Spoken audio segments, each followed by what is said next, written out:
Who is dearer to you? Me or your mother?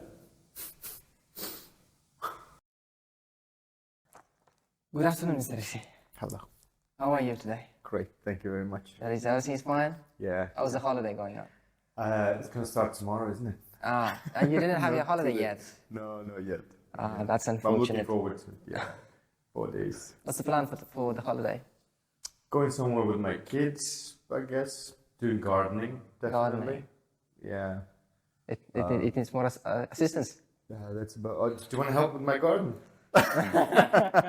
That's a good one. No, I'm fine. Yeah. Okay.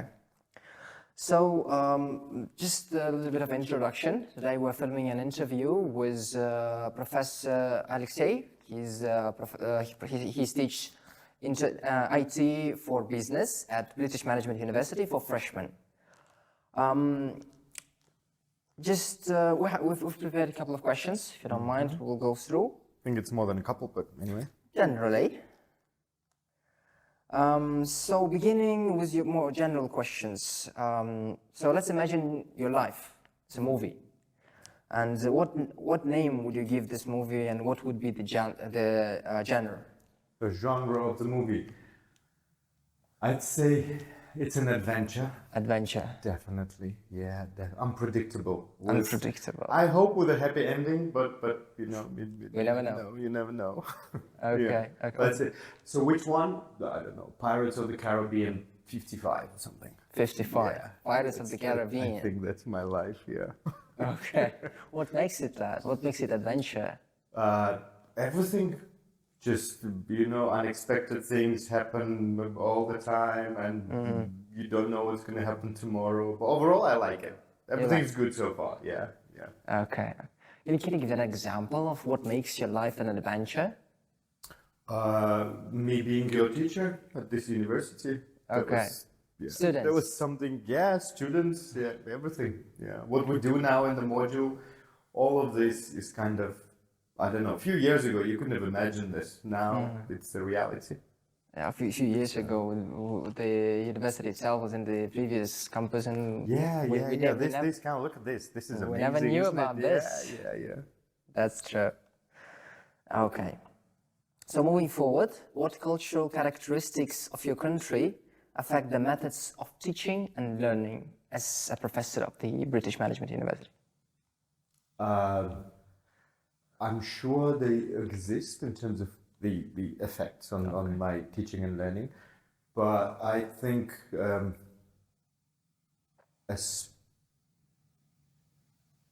a very tough question. Indeed. So I wouldn't say the cultural traditions of my country affect my teaching and learning. It's my experience, my approach to what I do that has more effect, probably. But in terms of cultural, I mean, we are a very multinational country with many different cultures. So I think there is no effect of one culture, but just accept the diversity. So I like diversity of students and respect for diversity of everyone. So I think that is probably one of the strongest effects of my native country. Okay, your native country. Just to let the viewers know, what is your native country? My native country is Chilanzar, Uzbekistan. Yeah. You're talking about something about the Ukraine, no? No. My native country is Uzbekistan. Yeah. Okay, how come you speak Ukrainian? I speak Ukrainian language. Yeah.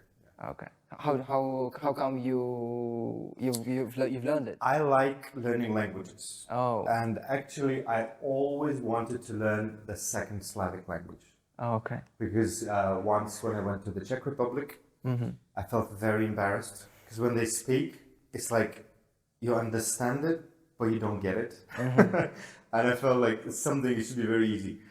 But I never kind of, I had time for that. And then I decided, I don't know why Ukrainian exactly, probably because, Ukraine is always on the news and all that.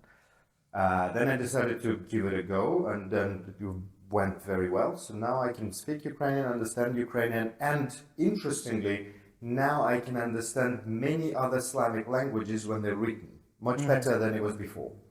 So there is, How But I like languages. Yeah, I like learning languages. Okay. How long did it took to learn Ukraine? Oh, you never. When you start learning a language, you never stop. Never stop. You never. Well, think about it. Your native language, right? Yeah. You go to school. Your first class is your native language, right? You study it for like 11 years at school. Then you graduate and you still can't write. Do something proper, right? You can't write books. So when you start this journey, you can never stop. To start speaking, I don't know, 1 year is probably enough to start speaking, understanding, etc. It's not fluent, but that's on average, I think. If you don't spend too much time, you try to be exposed, 1 year for a language is good time. Okay. Do you have any further goals to learn some other languages? I was thinking about Spanish. Spanish. Yeah, don't know why, but Spanish is kind of one of the languages that maybe in the future, if I get time and more kind of interest in Spanish culture, I would go for Spanish. Spanish sounds very, very beautifully. Well, all languages sound beautiful, don't they? Yeah, that's true. That's true. All right. If you could go on a trip anywhere in the world, where would you go and what would you do there? If I went on a trip anywhere, I would go to Mexico. Mexico. Yeah. Isn't that dangerous there? Mexico? No, come on. It's fine. Nothing. No. All those videos now. Nah. It's just. Have you seen videos about Uzbekistan? No. So I'd go to Mexico, to Yucatan, Okay. to explore a bit more about the Mayan culture. Mayan culture. Yeah. So you're interested in history? I am very much interested in history, yeah. But something, yeah, so Mayan history and then their language actually and the way they write and so on. I think there's something unique about them. Okay. Is that mystery around Mayan culture is attracting you? Or just your Yeah, kind of. As a kid, I had a few books about Mayan civilization. And I think it comes from my childhood that I always wanted to visit, but never did. So maybe it's still there. Like, that's one of my things to do. Okay. Yeah. Thanks. Okay. So imagine you did it, you make it, and you are there, and you are going to learn about Mayan culture. So is that an island, the country you named? What was that? Mexico. You said the particular place of it, right? Oh, Yucatan. It's the peninsula. Yeah, it's not just Mexico actually. It's like Mexico, Guatemala, Belize. So it's that area. But the main thing is in Mexico. Yeah. In Mexico. Okay. That's interesting. Yeah. Unpredictable. Okay. Didn't predict that.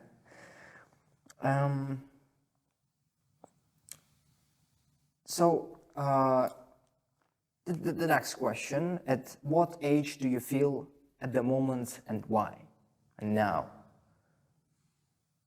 I'd say late 20s. 20s? Yeah, late 20s, like late. 27, 28, probably like that. Okay. What is the difference between your actual age and... Well, it's the color of my beard. First difference. Yeah, it's probably...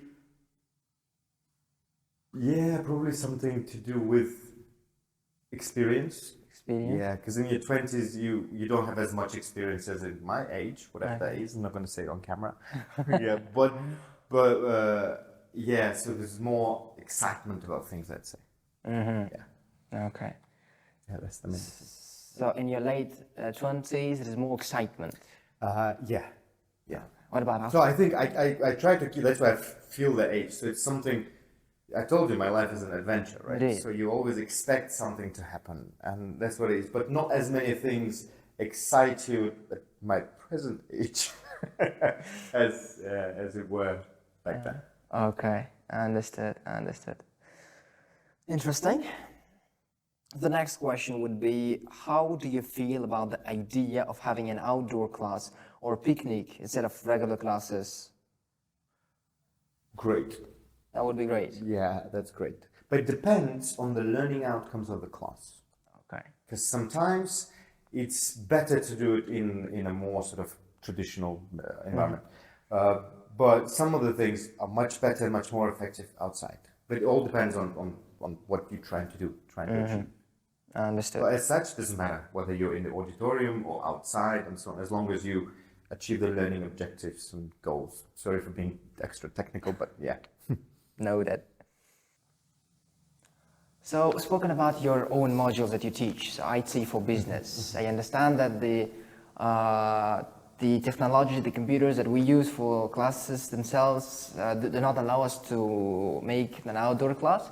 Generally, if the particular groups that you are teaching would make it to bring their own computers, so to make it possible to organize the class outdoor. Would that possible?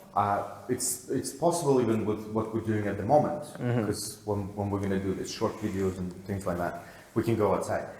But it wouldn't, I mean, are you trying to tell me that students want to have a class outside instead of one of the regular classes? Is that what you're hinting at? Honestly speaking, I wasn't going to highlight this, but generally, I mean, if that's possible, if we need to expect that, because sometimes once the learning itself becomes a routine, and sometimes it's better to change something. To change something. Yeah. Okay, I see. I heard you. Okay. Don't promise it, but I'll try. Wonderful. Okay. That's noted. All right. That's noted. So you do interact, you as a staff of the university itself, as a professor, you do interact with others, and you do have your friends, someone you speak with, someone you are good with. And what would your superhero partner be? Who would it be if you created your own team of superheroes from teachers? From teachers? Yes. From teachers being you? Yes, right? from teachers at the British Management University. Superhero partners. So I'd say Natalia Muzaffarova Teaching? would be a superwoman. I'm not sure, probably economics related subjects. Economic related. Yeah, which one exactly she's teaching, yeah. Okay. Should be a superhero. Okay, okay. Why is that so? Why it's exactly? Because I've known her for a while, and she's very professional, very committed, and I think you can definitely fight many villains with her. You know, she's not gonna let you down. Okay. So as a team of superheroes, so she needs to cover your weaknesses, and you need to cover her weaknesses. Is that any relationship from that perspective? No, I think it's not necessarily weaknesses. It's like it's a team, you know. Sometimes you have to double down on something. So it's my strength, her strength, everybody's strength to Double push strength. something. Yeah. Yes, indeed. That's right. Okay, that was interesting. We will make some Fine. research on her to understand, because I personally haven't heard of her, but we will. You will. I will personally. So you do have your leisure time out of work, I mean, in the workplace itself, but out of work, out of teaching? Yeah. And how do you spend that? Normally with my kids. Okay. So we do all sorts. We like to travel, but we don't travel as much as we would love to. But yeah, going different places like playgrounds, you know, parks, movies, things like that. Yeah. Within the city? Within the city and wider Tashkent region, I'd say. Yeah, so we try to travel by car, like outside. Yeah. Sometimes we go abroad, or like normally like near abroad. So for all of your life, you've been living in Tashkent itself, right? You've been seeing the places, you've been going around it. Yeah. And doesn't it become boring to see all the same places? No, I've been to other places as well. No, I mean in the Tashkent. Oh, in itself. Tashkent? Yes. Oh, no. Tashkent is amazing.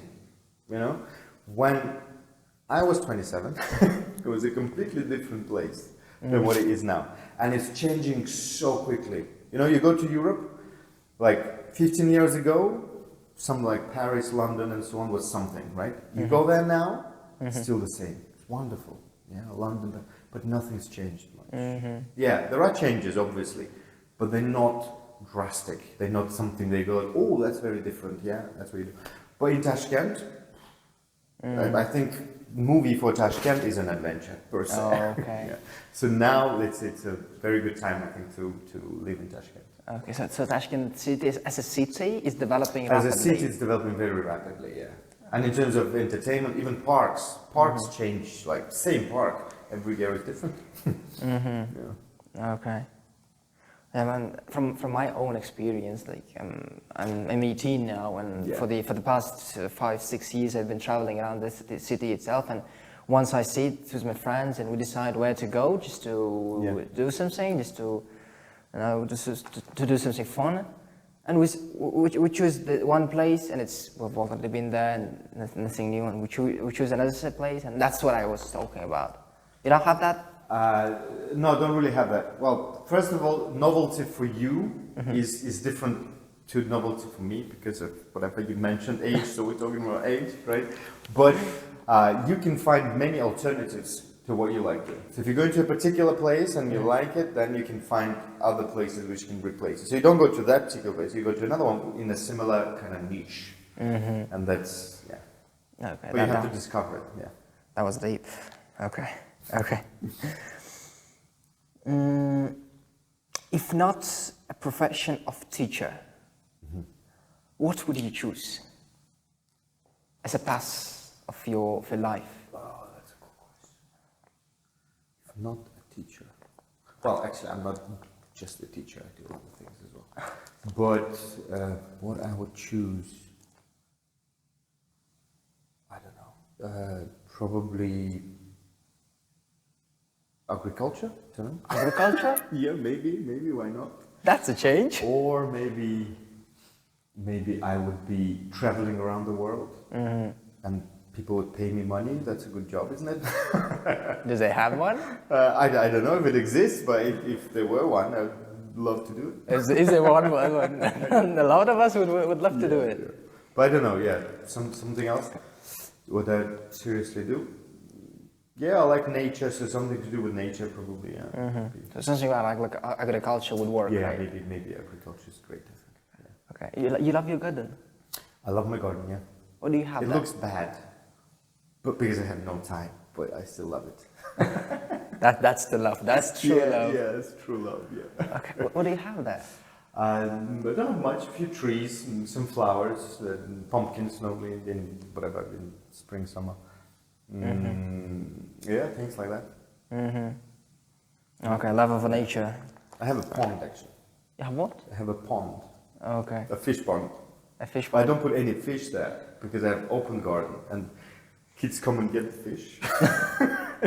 So now there's no fish, but I have a pond as well, yeah. Okay. Do you plan to have one? Some fish inside? No, I just have to do it like for my kids and stuff, so I just have it. Okay. Okay. Yeah. That's a take. Okay. So looking at yourself from different perspective, what 3 words would describe you the best? To describe me, Aleksey, Alexandrovich, Semenov. These are the 3 words. I mean, they are words indeed, but they're not the particular ones that we've You been mean looking for. adjectives? Yes. Adjectives. Yes. Not necessarily adjective, but generally the Something that would nouns. describe, Yeah, whatever. I don't know. Something. So from adjectives, I'd Yes. say I'm a happy person. So happy. Okay. I am friendly. Friendly? Yeah. Okay. People in general. And I am fun, probably. Fun. I'm not funny, but I'm fun. Yeah. Yeah. Yeah, funny and fun. And Yeah, different things. that's a distinguish. Yeah. Okay. Fun, kind, and happy. Happy. Yeah. Yeah, I'd say that's a good description. Okay. That's so you want the life. Yeah, there you go. It's It's a an little adventure, bit which is of- positive, you know. So I'm hoping for. That's a good side of a person. Then looking at everything from the positive side, and that's an example. Oh, okay, thank you. So, just to come back to the teacher's life, you do teach a lot of students, obviously. And what is it you don't like the most? About students. Yes, students, their behavior, and everything in it. I wouldn't say something that I don't particularly like. Sometimes by the end of the class you get tired, and you try to push still because you need to achieve something. You know, you have your goals as a teacher that this is what they should get, I mean, the student body is one. And then you're tired because you're trying to do it, and then you see that students are not actually, they don't want it. So it's a bit, I wouldn't say I hate it, but it's kind of, it's something that slightly demotivates you. So you're trying to achieve this, and you're trying to see that students want to get what you're trying to achieve, but sometimes it just doesn't click together. Let's say this is a bit frustrating. Frustrating. Yeah. Okay.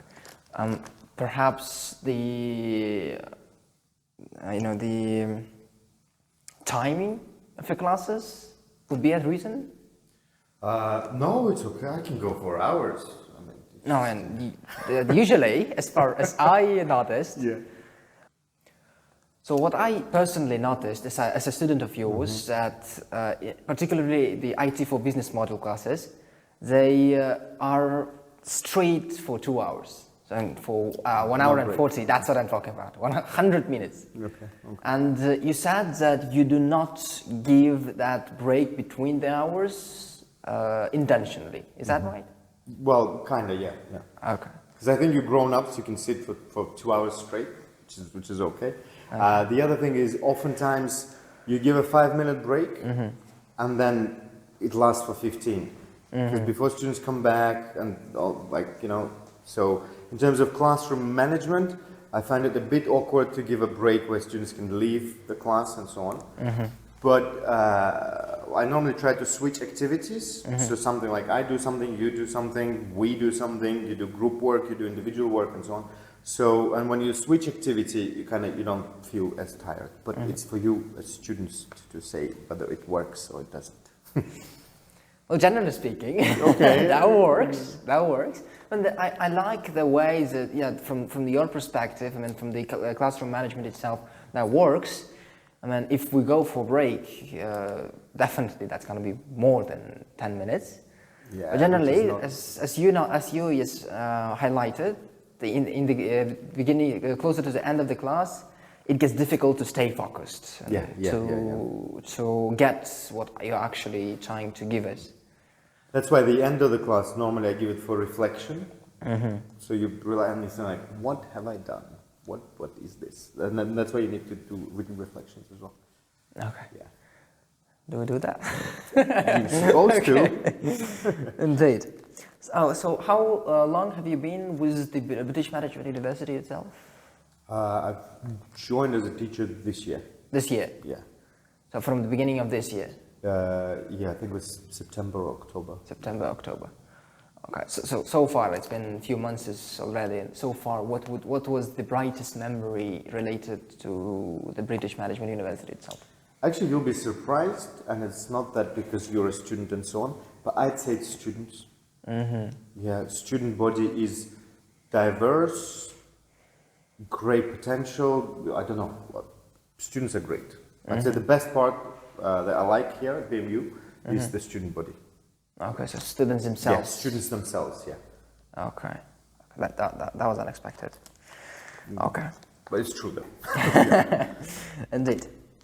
So that's going closer to the end of our interview, and my final question would be a bit awkward, but just to be curiosity is forcing me. Who is dearer to you? Me or your mother? What do you think? I try not to think. My dear mother, please forgive him for asking me this question. Yeah, but we do understand that this is for Hunt, and this is gonna be. The true answer is probably it's me. Yourself, first but of all. But it is my mother, yeah. Okay, that's it. Yeah. I hope. It's okay, you can deal with it, it's fine. Yeah. and it's a few days and I can work with it. Yeah, fine. So generally well done. Thank you for giving your presence. Thank you for being with us today. We do appreciate that, and to begin this journey with us, this interview thing. Okay. And we do appreciate your assistance. Thank you very much. Happy Navruz. Thank you. Okay.